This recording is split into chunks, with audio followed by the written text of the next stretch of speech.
आज मैं आपको सुनाऊंगा नकल उतारने वाला नाई की एक बहुत ही मजेदार कहानी।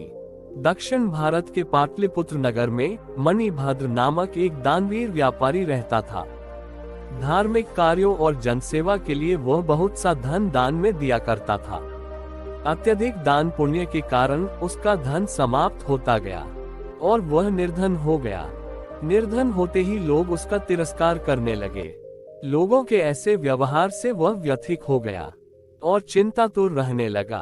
एक रात वह बिस्तर पर लेटा सोच रहा था, धनहीन व्यक्ति का समाज में कोई मान नहीं। धन के अभाव में बुद्धि, ज्ञान और प्रतिभा भी दब जाती है। ऐसे तिरस्कृत जीवन का क्या लाभ, इससे अच्छी तो मृत्यु भली। सोचते सोचते वह गहरी नींद में चला गया। नींद में उसने एक स्वप्न देखा। स्वप्न में एक भिक्षु उसके पास आया और बोला, मणिभद्र, चिंतातुर मत हो, मैं पद्मनिधि हूँ जो तुम्हारे पूर्वजों द्वारा संचित धन के रूप में हूँ। तुमने और तुम्हारे पूर्वजों ने जीवन में बहुत पुण्य किए हैं, इसलिए मैं तुम्हारे घर आया हूँ। कल सुबह मैं इसी भेष में तुम्हारे सामने आऊंगा। तुम मेरे सिर पर लाठी मारना। ऐसा करते ही मैं स्वर्ण में परिवर्तित हो जाऊंगा। तुम उस स्वर्ण को बेचकर धन की व्यवस्था कर लेना। सुबह उठकर ही मणिभद्र को रात में आए स्वप्न का ख्याल आया और वह लाठी लिए द्वार पर खड़ा होकर स्वप्न में दिखाई दिए भिक्षु की प्रतीक्षा करने लगा। जैसे ही भिक्षु आया, उसने लाठी से उसके सिर पर वार किया और देखते ही देखते वह भिक्षु स्वर्ण में परिवर्तित हो गया। उस दिन मणिभद्र की पत्नी ने गांव के नाई को अपने पांव के नाखून काटने के लिए घर बुलाया था। नाई उसी समय वहां आ पहुंचा। जब मणिभद्र भिक्षु को लाठी से मार रहा था, उसने भिक्षु को स्वर्ण में परिवर्तित होते देख लिया। मणिभद्र नहीं चाहता था कि गांव में यह बात फैले, इसलिए उसने नाई को कुछ धन और कपड़े देकर ये बात स्वयं तक रखने हेतु समझा दिया। इधर नाई जब अपने घर लौटा तो उसकी आंखों के सामने भिक्षु के स्वर्ण में परिवर्तित होने के दृश्य तैर रहा था। वह सोचने लगा, यदि एक भिक्षु लाठी की चोट से स्वर्ण में परिवर्तित हो सकता है, तो अन्य भिक्षु क्यों नहीं। मैं भी कुछ भिक्षुओं को अपने घर आने का निमंत्रण दूंगा और उन्हें लाठी की चोट से स्वर्णमय बनाकर धनी हो जाऊंगा। अगले दिन वह भिक्षुओं के मठ में गया और मठ प्रधान का हाथ जोड़कर अभिवादन किया।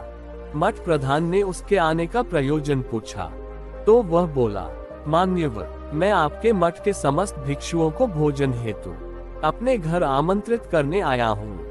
कृपया मेरा आमंत्रण स्वीकार करें। मठ प्रधान ने उसका आमंत्रण अस्वीकार करते हुए कहा, पुत्र, हम दूसरों के घरों में जाकर भोजन ग्रहण नहीं करते। भिक्षाटन कर जो प्राप्त होता है वह प्राण धारण हेतु पर्याप्त होता है। हम उतने में ही संतुष्ट हैं। नाई तत्परता से बात बदल कर बोला, मान्यवर, आपको अपने भिक्षाटन के नियमों के विपरीत जाने की आवश्यकता नहीं है। आप मेरे घर पधारे। मैं आपको कुछ धार्मिक पुस्तकें और लेखन सामग्री दान में देना चाहता हूँ। कृपया मेरा अनुग्रह स्वीकार करें। मठ प्रधान नाई का अनुग्रह टाल नहीं पाया और दोपहर को कुछ साथी भिक्षुओं के साथ उसके घर पहुंचा। नाई ने पहले से ही लाठियों की व्यवस्था की हुई थी। वह उन्हें घर के भीतर ले गया और दरवाजा बंद कर लाठियों से उनके सिर पर वार करने लगा। स्वयं पर हमला होते देख बचाव में भिक्षु चीख पुकार मचाने लगे, जिसे सुनकर नगर के रक्षक नाई के घर दौड़े आए। वहां उन्होंने देखा कि कई भिक्षु लहूलुहान और धराशायी पड़े हैं, तो कई भिक्षु मरे पड़े हैं। नाई को पकड़कर वे न्यायाधीश के समक्ष ले गए। न्यायाधीश ने जब रक्तपात का कारण पूछा तो नाई ने मणिभद्र के घर घटी घटना का शब्दशः वर्णन कर दिया। मणिभद्र को न्यायालय में बुलाया गया। वह न्यायालय पहुंचा और पूछने पर न्यायाधीश को विस्तार पूर्वक स्वप्न की बात बता दी।